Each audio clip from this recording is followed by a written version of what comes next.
Hey, hey, hey. Happy Wednesday. Come on in, pull up a chair. The Gaming Gang Dispatch is in the air.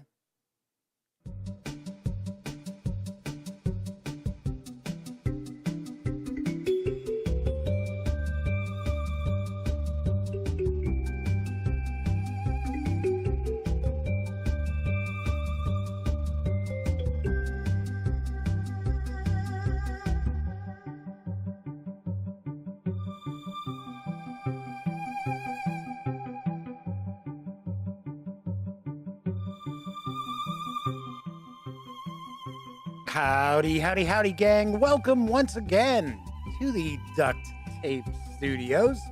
I'm Jeff McAleer, your host, here at the Gaming Gang Dispatch, brought to you by, amazingly enough, thegaminggang.com, of which I happen to be the founder and editor-in-chief.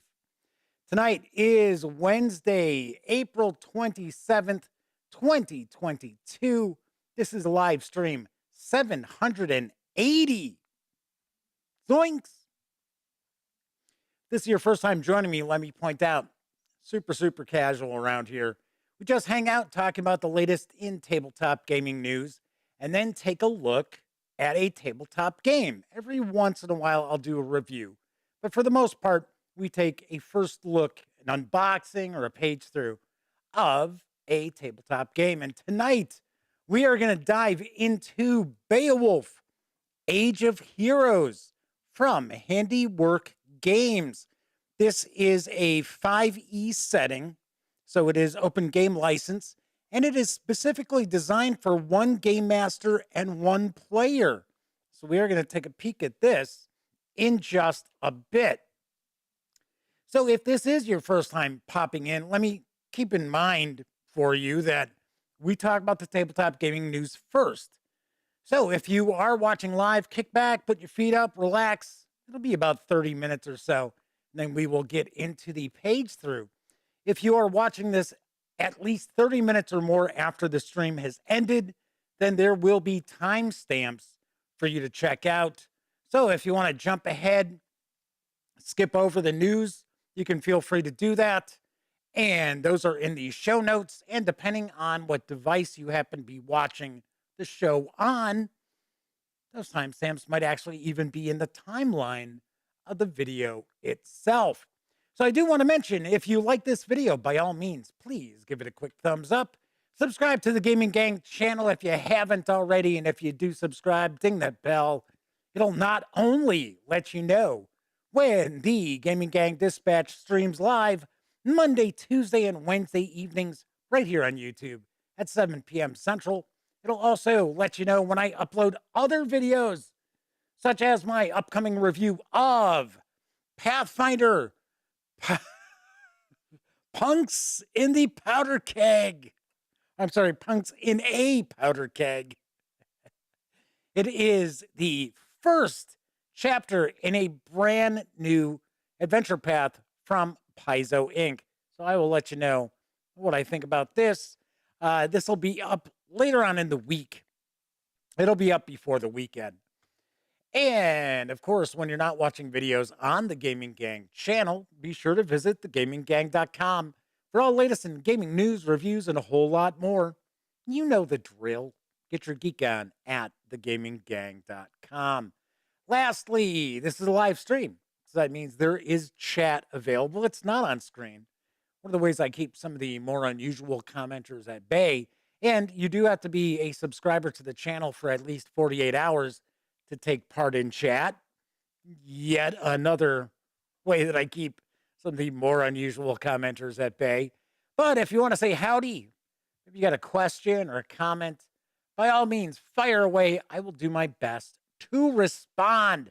First out tonight, we've got Testy Trekkie popping out saying hello.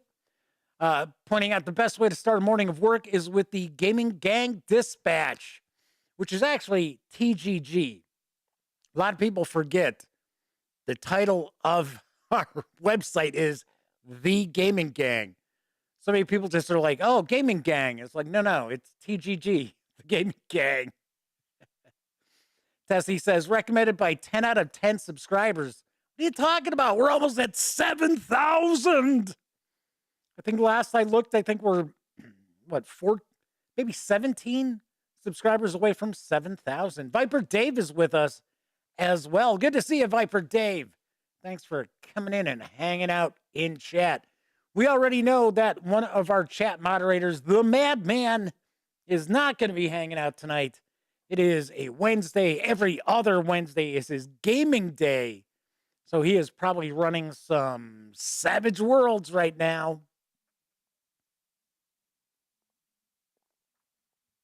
My voice is kind of, I don't want to say scratchy. It just seems kind of gruff today. I don't know why. Got a little nasal thing going. I'm a little stuffed up. So I'm hoping it's not one of those spring colds that kind of float on in. I know it's not, the other thing, because all it is a little stuffiness, nothing else. So, knock on wood. All right, let's dive on into the news because I've got a good eclectic mix tonight. First off, we've got the cave painting game Prehistories returning to print from 25th Century Games. Here's what I know. You are the leader of a prehistoric tribe, deciding which members of your tribe to go hunting and what prey they want to catch. To guide you, the elders have created challenges that you can complete by painting on the wall of your cave. Each round in Prehistories, you and your fellow tribe leaders bid simultaneously and secretly to decide who hunts where. The more hunters you have, the bigger game you can catch, but the slower you are. The fastest player, that is the one with the smallest sum of hunters, goes first, but they have few hunters with which to hunt. To hunt, you assign your hunters to one or more locations to catch the prey waiting there. Prey is represented by polyomino tiles, and the larger the tile, the higher the sum required.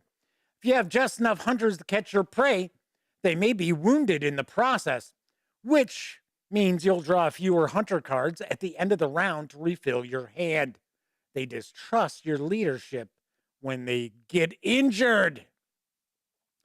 In the second phase of a round, you paint your cave with the animal tiles collected during the hunting phase. Your cave is represented by a 7x7 grid that starts with a few tiles already in place. The first tile you place goes in the left-hand column, and all these subsequent tiles must touch tiles already placed, with all tiles being oriented so that the animals are viewed with their legs or fins down. Cavemen have simple tastes and want everything to be representational. Really? Is that how cavemen were? We prefer everything to be representational. When you fulfill the wishes of the elders by painting your cave in certain ways, such as completing a horizontal line or connecting opposing corners or surrounding a legendary animal on all sides, you place one or more totem tokens on that challenge. Whoever first discards their 8 totem tokens wins. Prehistories is for 2 to 5 players, ages 8 and up, plays in around 30 minutes. It's going to carry an MSRP when it returns to stores. I should say of $30. Be a good idea if I told you the price. When it returns to stores on May 18th. I gotta say, this looks visually appealing. It has some pop to it. Looks kind of interesting. The first part, the hunting part, almost reminds me a bit of the Alpha, which is from Bicycle Games, which I reviewed when that came out. And it's kind of along the same lines where you've got your wolves who are trying to bring down prey, and you need certain values, and the bigger prey, more wolves, and sounds a little similar to that. But the second portion almost seems like it's almost like a kind of a Tetris kind of layout to those tiles that you're putting down to score those totem points or discard your totem tokens. Flaming Huron is with us in chat. Good to see you, Flaming Huron. He is one of our other chat moderators, so behave. Don't want them to have to swing that ban hammer. Next up, arriving next month from Trick or Treat Studios comes Blood Orders. Here's the scoop.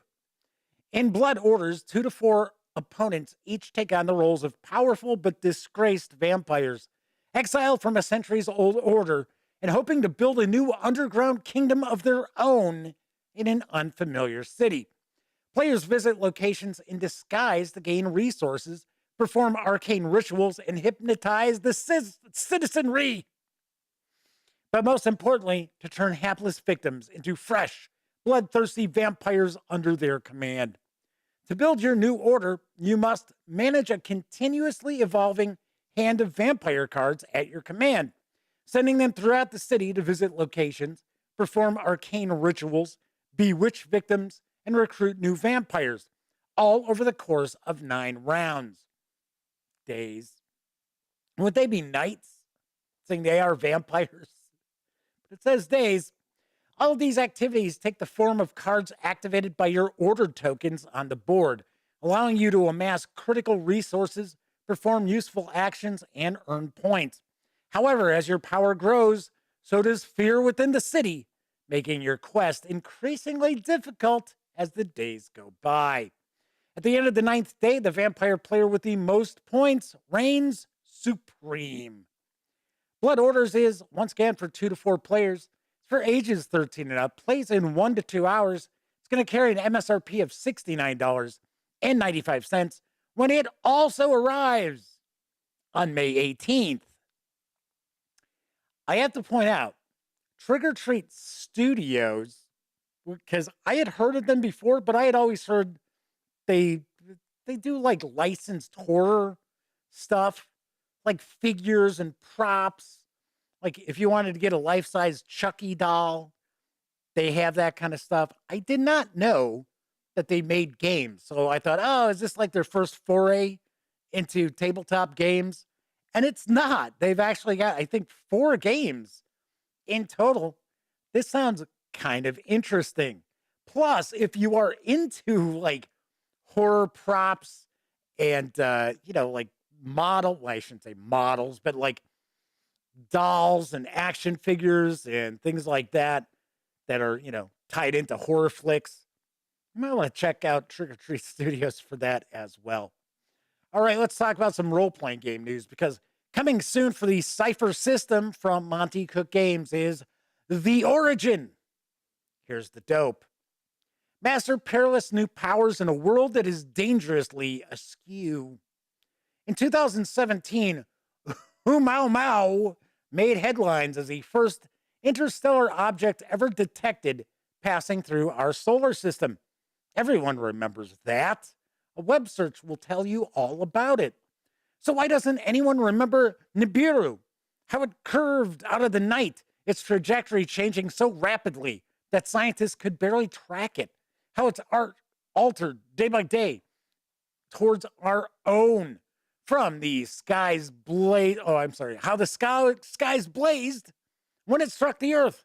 How the seas boiled and the cities burned. How come no one remembers that? Except the cities still stand. The sky is unburnt, and only an unlucky few of us have nightmares about Nibiru. Maybe we're losing our minds, sharing a delusion, and that newfound ability to turn invisible, to read thoughts, to levitate, is just another shared delusion. So why are we being hunted down? The Origin is a gritty and mysterious setting in which characters master emerging superpowers as they face nefarious groups, superpowered opponents, and dark forces somehow connected to memories of a world that met a different fate. The Origin includes a mysterious backstory for player characters to piece together. A world that looks at first identical to our own, but has been altered somehow in dark and frightening ways. Rules for PCs to gain and master shocking new abilities over the course of play. Dozens of new ciphers and artifacts. Dozens of new monstrous creatures, extra-dimensional beings, and weird metahumans. 3 full adventures, plus 1 adventure interlude that draw characters into this discovery and mastery of their powers and introduce the sinister forces arrayed against them and the entire world. You can pre-order the 160-page hardcover of The Origin for $44.99. Delivery is set for late May. And I bet you thought I was going to say May 18th, but no, it is late May. That's all I know. So, Flaming Heron points out superpowers is a big thing with role-playing games of late. It is. Well, of course, we had, the Marvel multiverse role-playing game playtest rulebook come out. So that's a lot of people talking about that. Not too many of them positively, should say. Omanal has joined us in chat mentioning Claim the Sky, which isn't that also Monte Cook Games? I could have sworn that's also Monte Cook Games. All right, so I pointed out you can pre-order the 160-page hardcover of The Origin for $44.99. You know what's coming. You know what I'm going to say. If you watch this show occasionally or more, you know what I'm going to say. That's too much. $45 for a 160-page hardcover is too expensive. Sorry, Monte Cook Games. And I like your stuff, although it's been a long time since I've reviewed anything from Monte Cook Games. What I did check out years ago was cool. I liked it. I've interviewed Monty. He was super nice, had a good time. But $45 for a 160-page hardcover is too expensive. I sit here and I kind of whinge a little bit about my friends over at Cubicle 7 Entertainment charging $39.99 for 170, 190-page hardcovers. So, come on. Tessie Trekkie says, inflation is a kicker. I don't know if inflation really has a whole lot to do with this. Because if I remember correctly, Monte Cook Games, their prices are usually a bit higher than what I feel is the average. Now, I'm not saying that it's not worth it, because role-playing games give you so much bang for the buck that I have to chuckle when people are like, oh, I can't believe that book is $50. It's like, yes. And that book provided you with 50 hours of entertainment for you and your friends. That's a pretty damn good deal, right? So, Omanal says there's a paper shortage and that all of their books are around that price range. Yes, that's what I'm saying. This is, as far as I understand, I don't think that this is a new bump in pricing. I think this is kind of their going rate. Tessie Trekkie says, let's not talk about their Invisible Sun box. I remember seeing that at Gen Con. That was the year that I interviewed Monte Cook. It was going to come to Kickstarter. It hadn't hit Kickstarter yet. And I was like, wow, this is super unusual. So I have to admit, I don't know how well Invisible Sun has done, because it wasn't that long ago that it was either a humble bundle or a bundle of holding. And you could get like all of the Invisible Sun stuff digitally for, I think it was like $30 or something like that. Coco B is with us in chat saying, Money Cook?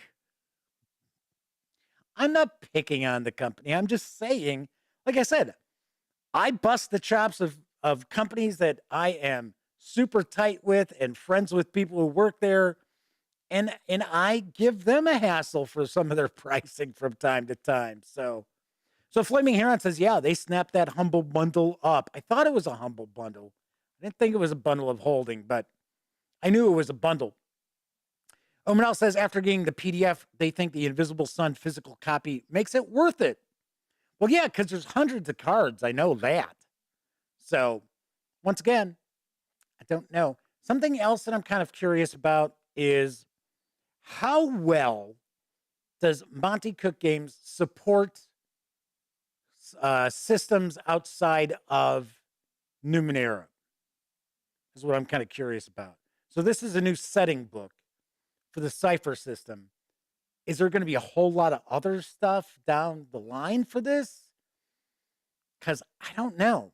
I know from time to time we see like a new setting come out for Cypher, and I got to be honest, I don't know how much support is really there. I know Numenera gets support all the time. We get new products constantly for Numenera, but I'm not so sure about some of the other systems. Well, it's all the Cypher system, but we'll say other settings from Monte Cook Games.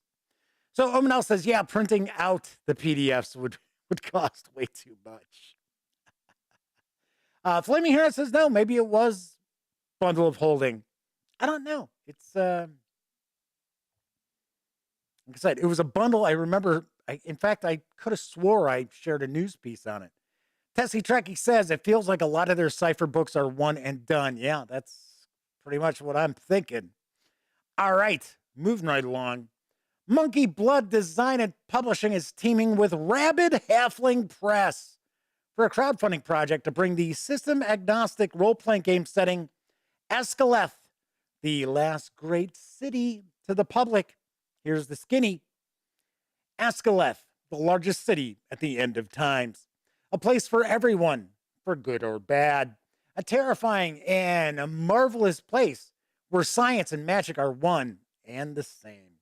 A place where you can find, buy, pray to, and or consume anything or anyone. Please enjoy your stay. This book is a toolkit for the game master to easily run a weird metropolitan city for science fantasy games. It is system agnostic to easily fit within your rule set of choice. This is a low prep kit that a GM can use to pull ideas from during a game session. With the help of short, punchy tables intended to be improvisational prompts, they invite immediate and unique adventure. The city is also a fully playable setting on its own. With the help of district tables, struggling GMs can easily create strange city blocks full of adventure seeds. There are aspects of this book that are intentionally incomplete.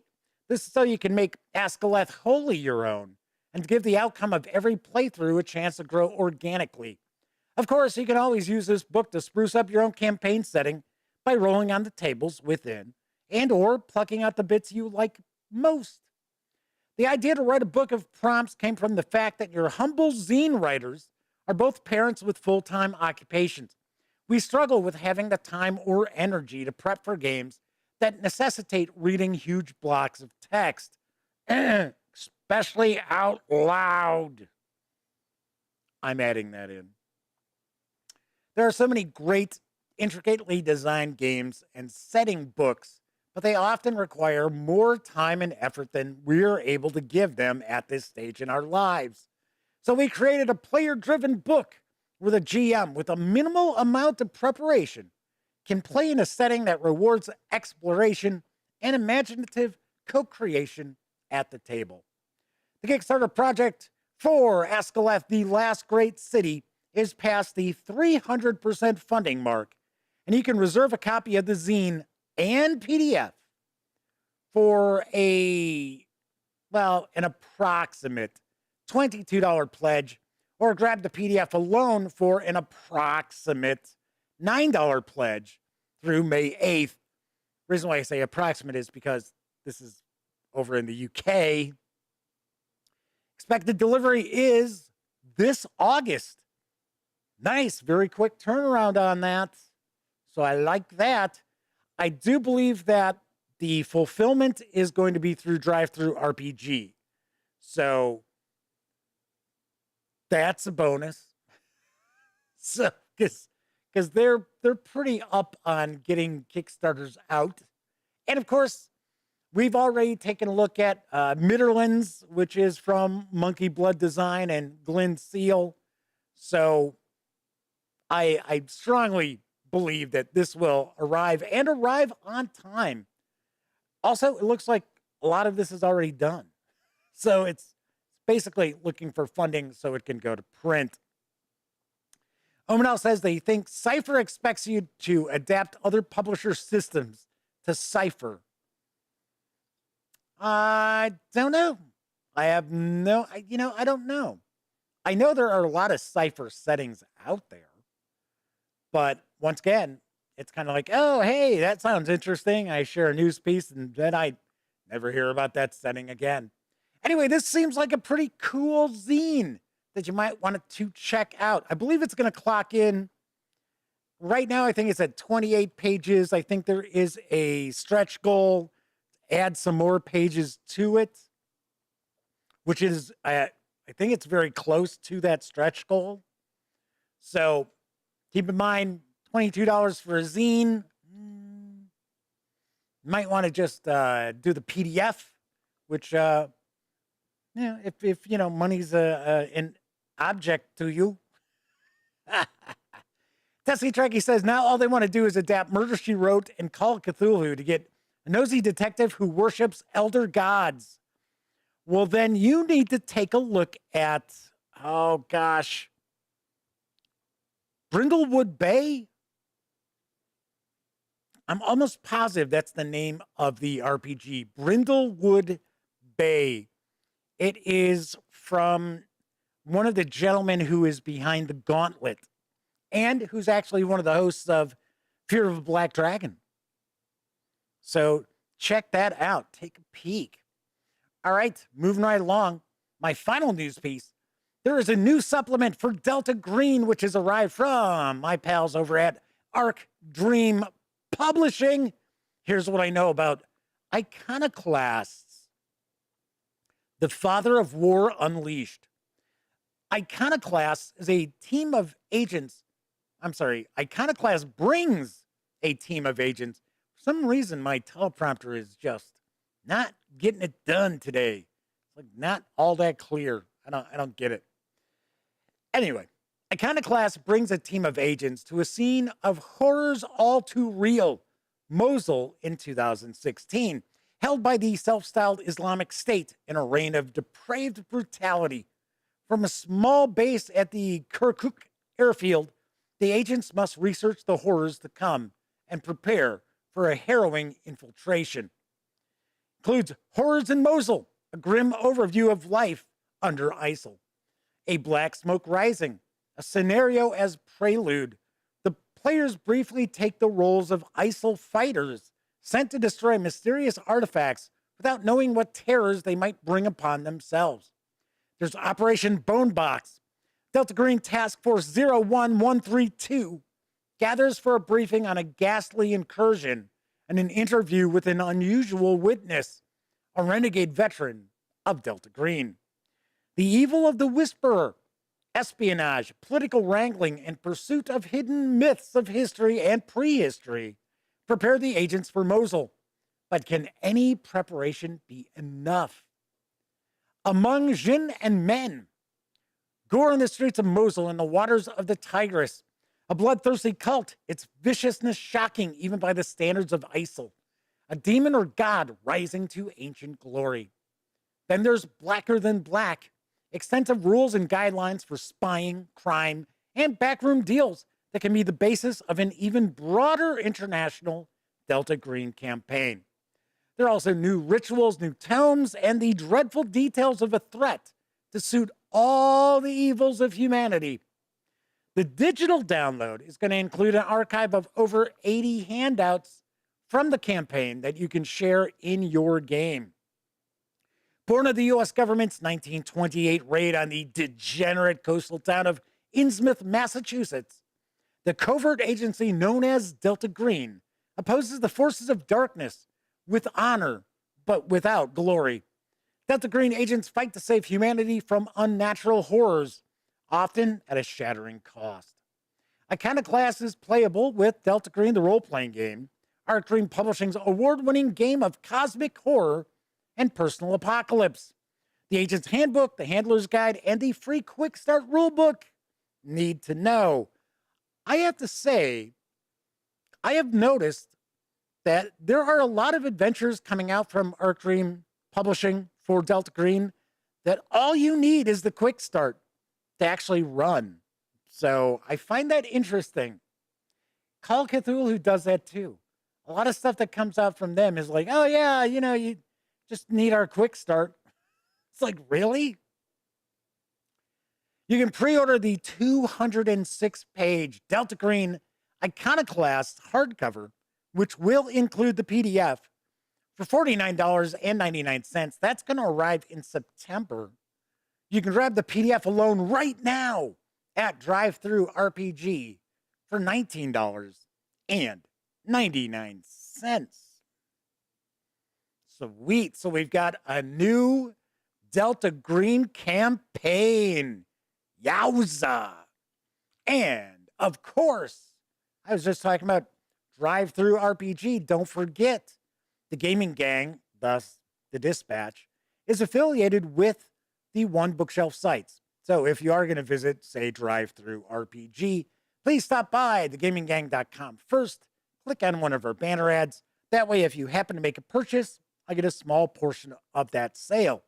And all those nickels, dimes, and quarters really do add up and help keep thegaminggang.com around. Also should point out, all this week is affiliate week at the One Bookshelf sites. They are doubling our commissions. So there is that. If you're curious, most commissions on DriveThruRPG and the other One Bookshelf sites is 5%. So if you purchase a PDF that's $5, 5% of that comes my way. And this week it's 10. So Flaming Heron says, yeah, that's more of a reasonable price for a hardcover book for the Delta Green adventure. Yeah, I got to be honest, though. Sometimes Arc Dream Publishing, their softcover stuff tends to feel kind of pricey. The hardcovers, no. In fact, the slipcase set for Delta Green, which is the Agent's Handbook and the Handler's Guide. And if I remember right, I think, no, maybe there isn't. I was going to say, I think there's a screen, but I don't, no, I think it's just 2 books. That was actually a pretty reasonable price. It was a pretty good deal. So I'm not sure if it's still around. I don't know if you can still get that or not. But, all right. So Omanal says I usually wait for a sale before buying hardcover.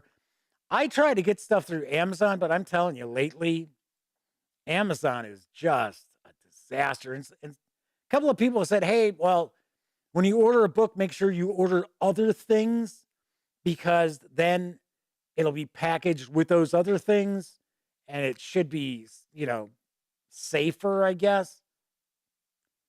I've had stuff come from Amazon where the actual packaging is nice and secure, and you open it up and the book is all banged up.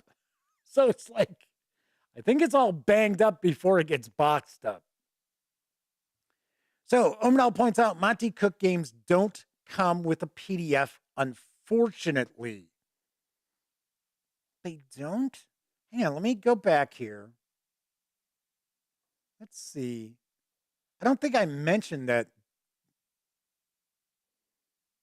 No, I didn't mention that that's coming with a PDF.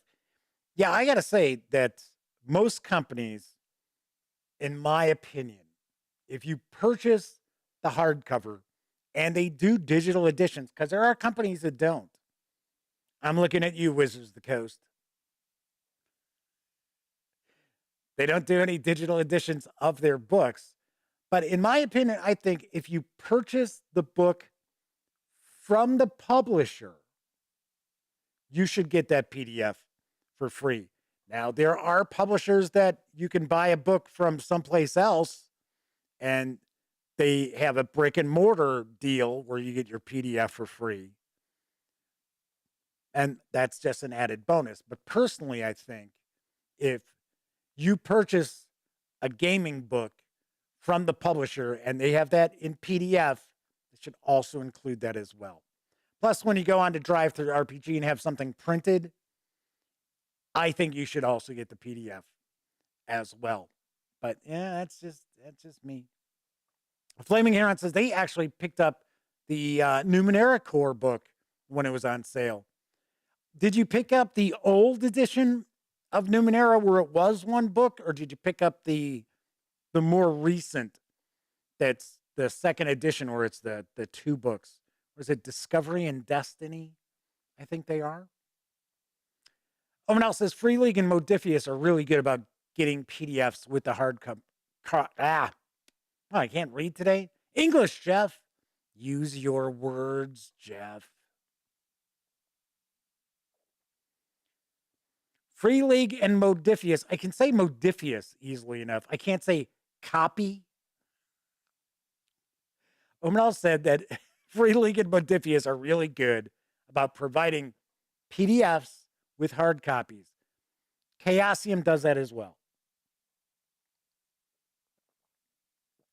Trying to remember if Cubicle 7 does if you buy it from them. Maybe not. So Flaming Heron says, yeah, it was the old edition, but it was years ago. Yeah, of course. But Flaming Heron says they've got the new edition in PDF. So there you go. Omenel says Free League's got some of the best support. I'll tell you what, speaking of Free League, we are going to see some new stuff from Free League because it's on the way. So what was it? A couple of weeks ago, I think it was 3 weeks ago now. I talked about Death in Space, which is a new system coming out from Free League. That is in transit. And the 3 core books for Ruins of Symborum 5e and the Game Master screen are on their way as well. So I think we will probably have a Ruins of Symborum week on the Gaming Gang Dispatch. Not next week, because I'm not sure if I'll have it yet, but the week after that. What I'm curious about, I think they're going to just recycle all the artwork from the other game books.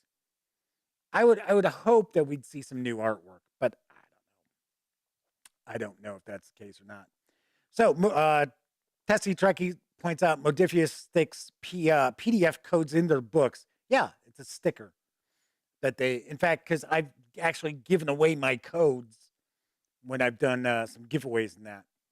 So Omenel says Dungeon Crawl Classics had the PDF code for drive-thru in their books. Yeah, or if you purchase it from Goodman Games, then they actually give you a download. So Tessie Trekkie says Death in Space just arrived there and it's shiny. That we might have in time. We might get to see that next week. Not sure, but I already got stuff lined up for next week. I'll talk about that a little bit later.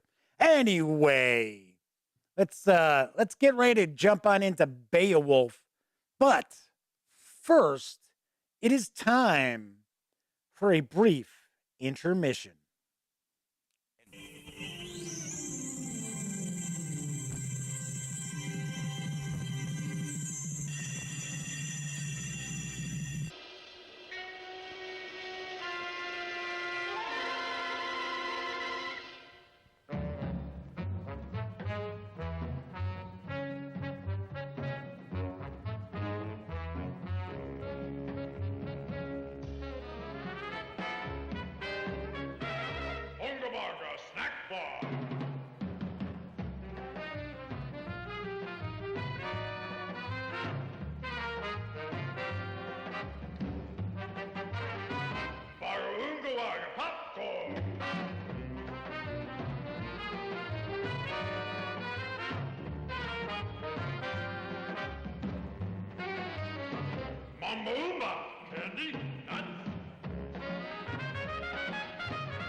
Like rower said, rower.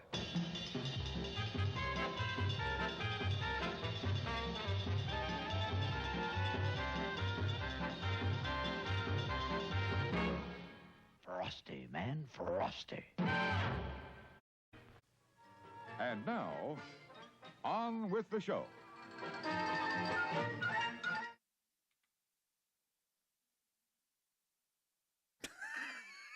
It's like, what the is that? So if you were watching last night, if you catch the dispatch, you know I like to do these little drive-in interlude things. And I had mentioned I could not believe how racist this RC Cola theater ad was. It's like, what? Ooga booga snack bar. Unbelievable. And then the worst part, I mean, it's bad enough that they've got this witch doctor conjuring up RC Cola. And I like RC Cola. I drink Diet Right. The worst part of it is the witch doctor isn't even really a witch doctor. It is the mascot of RC Cola dressed as a witch doctor. My gosh. Unbelievable. And that's got to be 70s, early 70s-ish, because that sort of art style is kind of a 70s, early 70s, like a 72, 73. So we're not talking like that was from the 50s. Man. Yeah, pretty shocking. Pretty crazy. I like, Omenal was like, I don't think this is politically correct.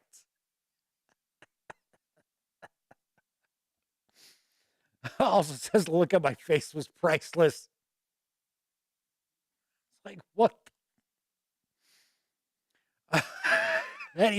And it failed in its presentation because Omenal does not want pizza or popcorn, or more importantly, Royal Crown soda. All right, so tonight I am going to take a first look and page through Beowulf, Age of Heroes from Handiwork Games. It's written by John Hodgson, Jacob Rogers, David Ree, Wesley Rogers, and Maria Devana Headley, with artwork provided by John Hodgson, Paul Bourne, Scott Purdy, and Jan Pospisil. And I apologize, I guarantee I have mispronounced at least two of those names. At least two. This 272-page hardcover carries an MSRP of $49.99, including the PDF. Or you can grab the PDF alone over at DriveThruRPG for $19.99. So let's swing on over to the other camera because here I've got Beowulf, Age of Heroes. So a few things before we dive on in. First off, John over at Handiwork Games was kind enough to provide me with this review copy. But keep in mind, neither I nor anyone else affiliated with the gaming gang has received any other sort of compensation for me to share this coverage with you. And I say it all the time. It's important that you know that. So I'm going to say picture in picture up here as we page on through. We're not going to look at each and every page, but I do want to give you a good feel for what's in this book because this had a very successful Kickstarter. And speaking of Kickstarters, there is a Beowulf Kickstarter that is currently going on. I want to say it's for an adventure supplement off the top of my head. But it is going on right now. I think it's still got maybe a couple of weeks to go. So let's take a look at the back here. I'm not going to read everything. First of all, the font is pretty small. And there's quite a lot of text here. One of the oldest recorded stories in Western Europe, Beowulf is the ultimate tale of hero versus monster, and now a dramatic 5e setting. Artfully designed for duet play, one GM and one player, Beowulf Age of Heroes presents a host of new and specially adapted 5e rules to create epic and thematic adventures for your lone hero and their followers. Discover a fierce background of wild seas and savage monsters, of mead halls, and of heirloom swords that bear legendary names. Gain followers and take inspiration from unique portents to guide your voyage along the Whale Road.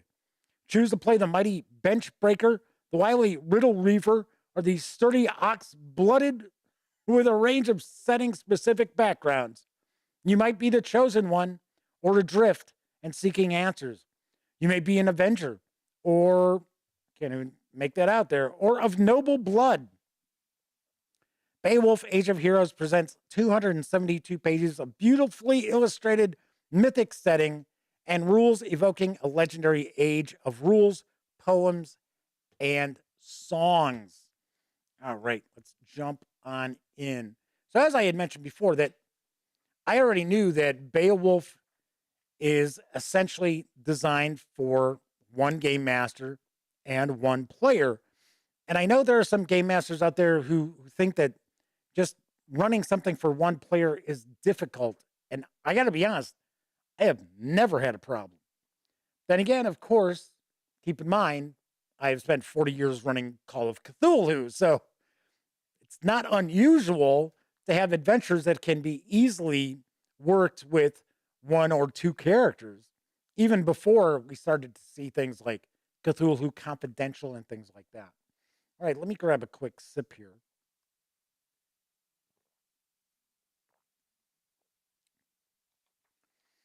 So we get a bit of a history of Beowulf. What is Beowulf? It's a poem. I know that.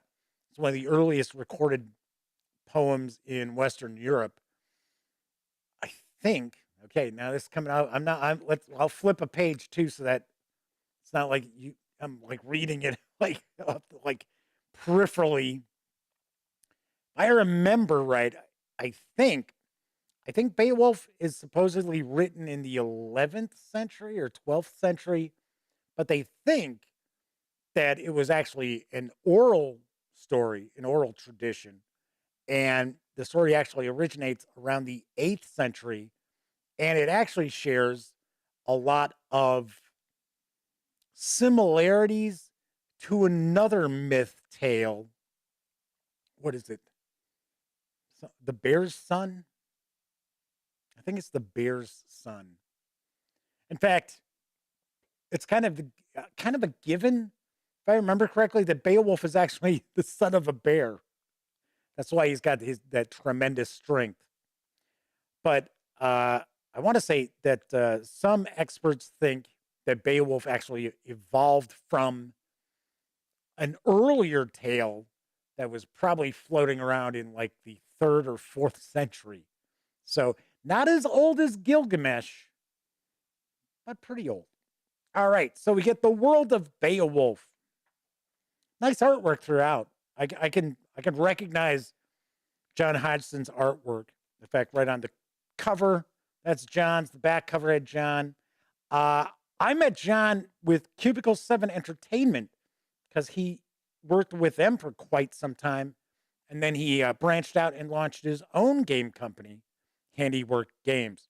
So we have the Beowulf setting, the real world. To understand the setting of Beowulf Age of Heroes, it is worthwhile taking a little bit of time to understand the historical world from which the Beowulf poem springs. Hey, what do you mean? Isn't it true? Didn't Beowulf really happen? What the hell is this? What's going on? What the hell are you talking about, man? Quantum Phase Dragon has joined us. Welcome aboard. Says, sounds fun. I've run for just my girlfriend, and it's great. Yeah, I've run tons of stuff just for my best friend Elliot Miller. I've run stuff for my nephew Cameron, even my brother Greg, years and years ago. In fact, my brother Greg was the first person to actually play Call of Cthulhu with me, and I ran the haunted house, of course, because that was the included. I'm trying to remember I think there were 3 adventures originally in the 1981 Call of Cthulhu. And yes, I ran the haunted house for him. Okay, so a little bit of discussion about the real world during this time. Here's the Whale Road, a map of peoples and places in which many are both drawn from centuries of tales and whose names and placement are at best unreliable.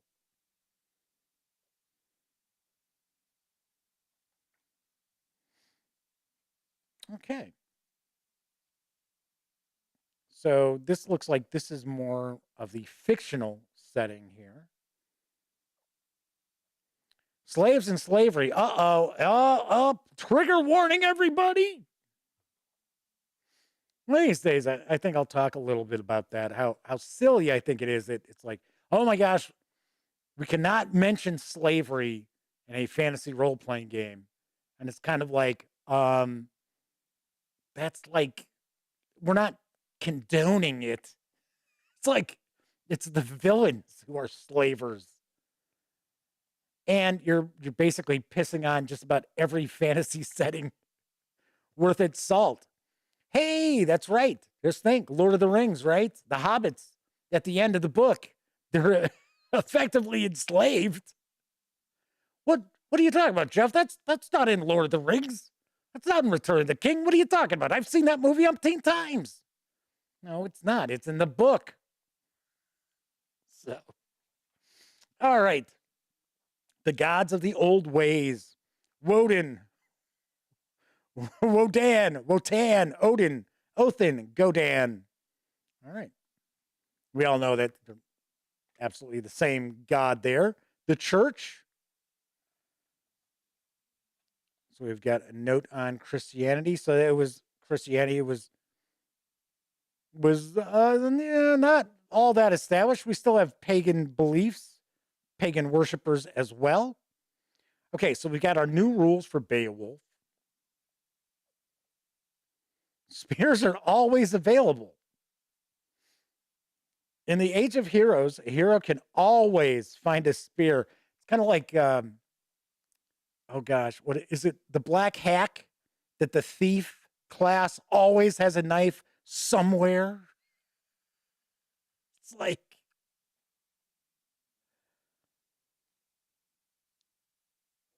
that's kind of funny. Heroes can always find a spear.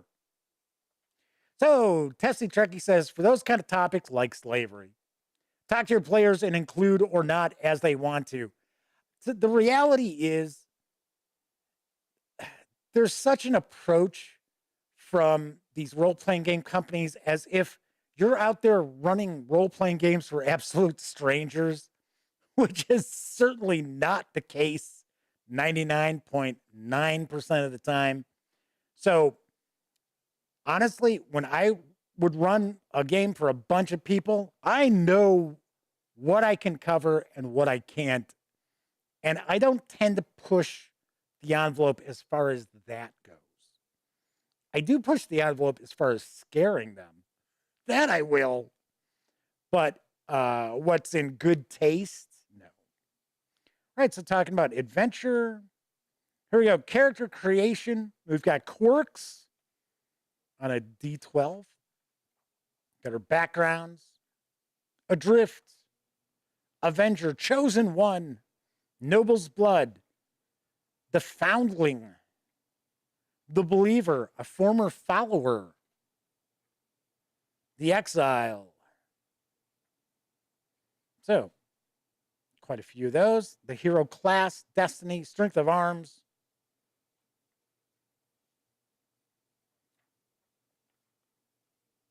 We have the Heroic Tales, the Bench Breaker, the Swift Blessed, Ox Spirited, Riddle Reaver, the cleverest of heroes. A Riddle Reaver uses their brains first and their spear second. Cautious tacticians and incisive thinkers. This kind of hero uses their quick thinking and sharp planning to overcome foes. Looks like we've got a pretty high level range too. So we've got equipment and ships. So Flaming Heron says, hope you understand what your own gaming group will be okay with. Normally, yes. So yes, this is based on 5e. This is a 5e open game license book. So here we've got, hey, cool, we've got images of the weapons. I always like that. Although, I mean, you know, an axe. It's like, okay, I really don't need an image, but I like to have them. Plus, as you can see, the sword here, the sword is more of a Roman design more than anything else. Not the typical English blade with the larger pommel. So, properties of war gear. There we go. Now, a discussion of slavery again. Got heroic feats, armor of faith, balanced mind. So one thing I think is kind of interesting, and once again, I am not like an expert on Beowulf by any stretch, but I had to read a translation of Beowulf in high school. I don't know if that was relatively unusual. I went to high school, Lane Tech in Chicago, so it was a public school, but you had to have, you know, certain grades to be able to get in and things like that. But in one of my literature classes, we had to read Beowulf. And if I remember correctly, isn't Beowulf a pagan? Or doesn't he start off as a pagan? So Omenal says they remember Beowulf in high school and college. Faux mockery. Prerequisite, charisma 13 or higher. Improve your charisma score by 1. You've learned how to use your wit to distract, confuse, and otherwise sap the confidence and competence of others. It shows you the various different benefits you get. Okay, so here we get followers. So these are going to be, I would take a guess, these are going to be far more detailed henchmen as far as your NPCs. Omenal says, yes, he's a pagan. I thought I remembered that. But if I could have swore I remember there are trappings of Christianity in the poem as well. So, followers in the game. How many followers can a hero have? So the number of followers a hero can command is based on their fame, station, and personality.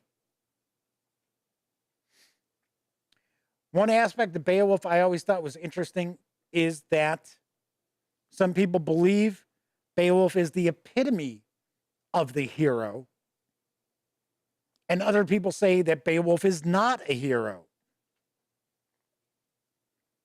It's like, aha. Omenel says they believe the original written copy, which I think portions have been destroyed, I don't think all of it survived, was from a monastery. Yeah, that kind of falls into that whole story about, what was it, how the Irish saved civilization. Because they kept so many copies of books and things like that in the monastic towers that the Vikings couldn't climb and get into. All right, beginning the adventure, preparation and portent.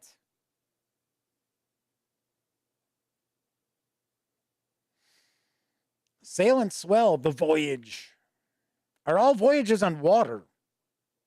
In the world of Beowulf, the kingdoms known to the hero are small, bright dots of civilization, separated from each other in more dangerous unknown lands by the Whale Road, the cold, unforgiving sea.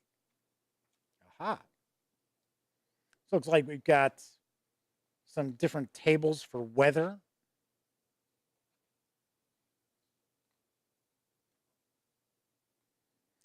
So it almost has the feeling that this role-playing game, the adventures kind of run in a kind of, it's just a vibe I'm getting that the adventures kind of run in a specific sort of order.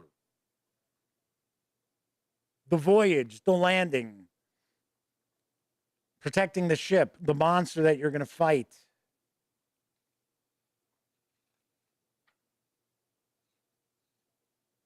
Defeating a monster, more than one monster. So somebody had asked, are there stats for, I think Kevin Thorpe. Hey, Kevin, welcome aboard. Asking if there's stats for Grendel. I assume there will be stats for Grendel and Grendel's mother. All right, so we get treasure, magical treasure, magical weapons and armor. I assume we've got the heirloom swords with named, there we go, naming weapons and armor. Magical animals.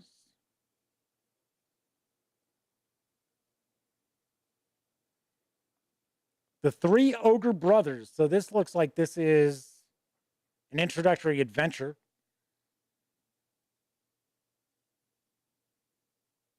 Storm-tossed sailors.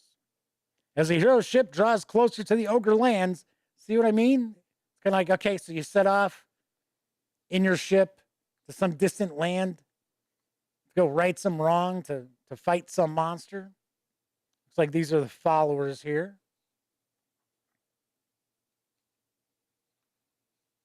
So I wonder if you're going to fight some ogres in the ogre land. There's the moat snake. That looks like an ogre to me. There you go, the clever ogre.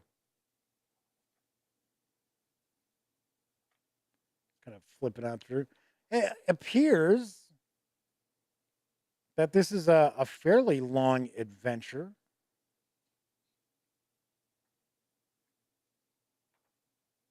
And then we get some maps. And I think these are the followers. There we go, monsters. So let's see what they have Grendel look like.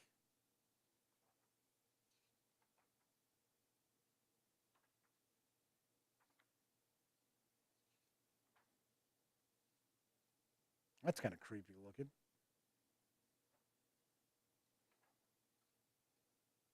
There's the ogre. That's what the ogres look like here. I know I said we're not going to page through every page, but I'm trying to find. Where's Grendel at? There's giants, two-headed giants.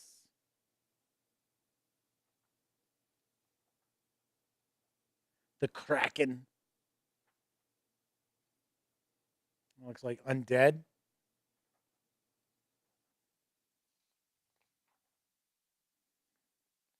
Wild beasts. Worms.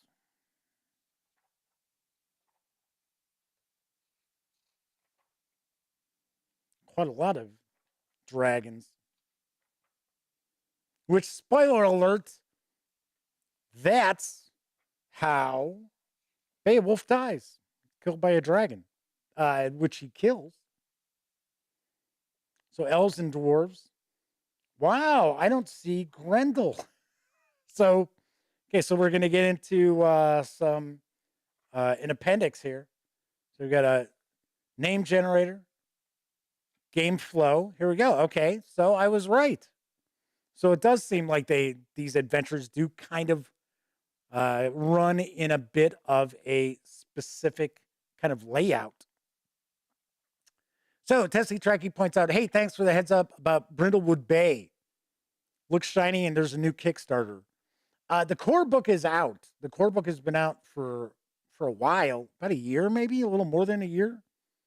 So I know you can grab it in PDF. All right, so here's the game flow. Then we have some tables for creating a ruler, the hall, monster tables. I'm looking to see, there's a NPC generator, portent tables. Here's our followers. Is there an index? Because I'm looking for Grendel. I am, seriously. I'm going to take a look. There is no entry for Grendel. What is Grendel considered to be as far as the monster? I don't know. So, Tessie Trekkie says the Brindlewood Bay Kickstarter is for an expanded hardcover. Sweet. Very nice. I might actually share a news piece about that next week if the Kickstarter is still going. Because I've heard good things about some of the stuff that the Gauntlet has come out with, like Trophy Gold. So I've heard that's pretty cool. And they've got a variety of different approaches to that. There's like a trophy edition where it's like kind of traditional OSR fantasy style. Then others is like it's more like for like dark and grim one shots and things like that. So that is Beowulf: Age of Heroes. Of course, I'm going to have a review of this in the very near future, and I will tell you where Grendel falls in the bestiary there of monsters. Most definitely. All right. So, once again, this 272-page hardcover is available now. It carries an MSRP of $49.99, which includes the PDF. Or you can go grab the PDF alone over at DriveThruRPG for $19.99. And of course, if you are going to swing over to DriveThruRPG, by all means, please stop by thegaminggang.com first and use one of our banner ads. All righty. That is it for this time out. So I will be back on Monday, and I will be sharing a first look at Crescent Moon from Osprey Games. And this looks pretty interesting. Osprey Games has been doing quite well with their game releases. Stay tuned this weekend. I'll have a review of Cryptid as well. Cryptid, what the hell? Urban Legends. I was like, what's the subtitle on that? It's not Cryptid because I reviewed that years ago. So I will have that as well. There's more videos on the horizon this weekend. Just because I only do 3 live streams a week doesn't mean there aren't other videos that make an appearance as well. All righty. So if you like this video, by all means, please give it a quick thumbs up. Subscribe to the Gaming Gang channel if you haven't already. And if you do subscribe, ding that bell. It'll not only let you know when the Dispatch streams live Monday, Tuesday, and Wednesday evenings right here on YouTube at 7 p.m. Central. It'll also let you know when I upload other videos, such as my upcoming first look at the Guns and Gears decks for Pathfinder from Paizo Inc. And of course, if you're watching the stream live, please give the show a thumbs up. I find it very unusual that we'll have quite a few people watching live, and then about half of them actually thumb up the video. It's sort of like, hey, you're here every day watching the show, but you're not giving it a thumbs up? Because remember, that counts as engagement, and that's going to help share these videos with other people throughout YouTube during their, on the side with the recommended videos and that. So comments, thumbs up, shows engagement. All right. And of course, when you're not watching videos on the Gaming Gang channel, be sure to visit thegaminggang.com for all the latest in gaming news, reviews, and a whole lot more. You know the drill. Get your geek on at thegaminggang.com. And those of you who watch live, thank you very much. Always appreciated. If you took part in chat, bonus XP. There you go. Coco B says bonus experience points for a thumbs up. There you go. It's worth 50, easily 50 experience points.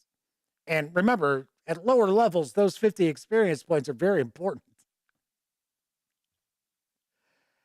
Anyway, those of you who watched live and took part in chat, thank you very much. Of course, I know Not everybody can hang out and watch the stream live. So it doesn't matter if you're watching live or on Memorex. Thank you for taking time out of your busy life to check out any of the videos on the Gaming Gang channel. Everybody enjoy the rest of the week. Have a great weekend. Once again, as I mentioned, there's more videos on the horizon, so stay tuned. And I will be back on Monday with a first look at Crescent Moon. And of course, as always, here's hoping each and every one of you always gets to enjoy plenty of great gaming with your gang.